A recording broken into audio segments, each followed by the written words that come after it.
Bu tip xəbərləri qaçırmamaq üçün kanalımıza abunə olun. Azərbaycanda sosial təminat sahəsində aparılan islahatlar fonunda pensiya məbləğləri yenidən gündəmin əsas mövzularından birinə çevrilib. Rəsmi məlumatlara əsasən ölkədə orta aylıq pensiya 594 manat, yaşa görə pensiya isə 632 manat səviyyəsində göstərilir. Bu rəqəmlər kağız üzərində müəyyən sabitlik və sosial təminat təsiri bağışlasa da, real həyat şərtləri ilə müqayisədə vəziyyət bir qədər fərqli görünür. Son illərdə xüsusilə ərzaq məhsullarının, dərmanların və gündəlik zəruri xərclərin qiymətində ciddi artım müşahidə olunur. Bu isə pensiya alan vətəndaşların alıcılıq qabiliyyətinə birbaşa təsir edir. Sadə dillə desək, vətəndaşın cibinə daxil olan məbləğ dəyişməsə də, həmin pulla ala biləcəyi məhsul və xidmətlərin həcmi azalır. Bu səbəbdən də orta pensiya məbləğinin real ehtiyacları nə dərəcədə qarşıladığı sualı getdikcə daha çox müzakirə olunur. Mövzu ilə bağlı iqtisadçı ekspert Günay Hüseynova qeyd edir ki, cəmiyyətdə təqdim olunan statistik rəqəmlərlə bağlı bəzən yanlış təsəvvür yaranır. Onun sözlərinə görə orta pensiya anlayışı bütün pensiyaçıların aldığı məbləğin ortalaması deməkdir və bu hər bir vətəndaşın məhz həmin qədər pensiya aldığı anlamına gəlmir. Yəni bəzi vətəndaşlar bu rəqəmdən daha az, digərləri isə daha çox pensiya alır. Yəni bəzi vətəndaşlar bu rəqəmdən daha az, digərləri isə daha çox pensiya alır.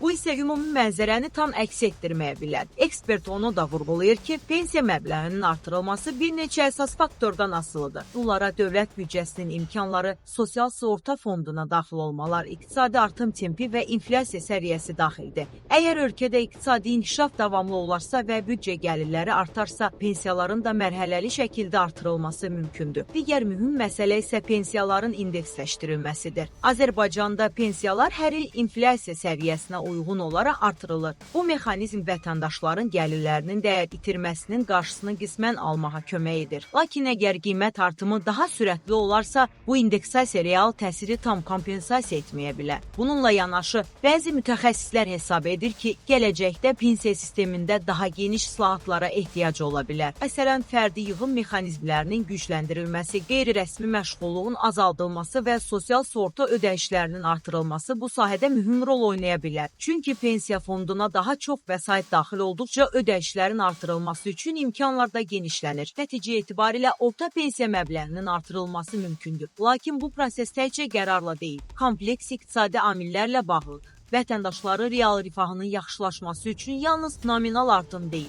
həm də qiymət sabitliyi və iqtisadi dayanıqlılıq təmin edilməlidir. Bu isə uzun müddətli və ardıcıl siyasət tələb edir. Beləliklə, pensiya məsələsi təkcə sosial deyil, həm də iqtisadi və strateji bir mövzu olaraq aktuallığını qoruyur və yaxın illərdə də müzakirə olunmağa davam edəcək.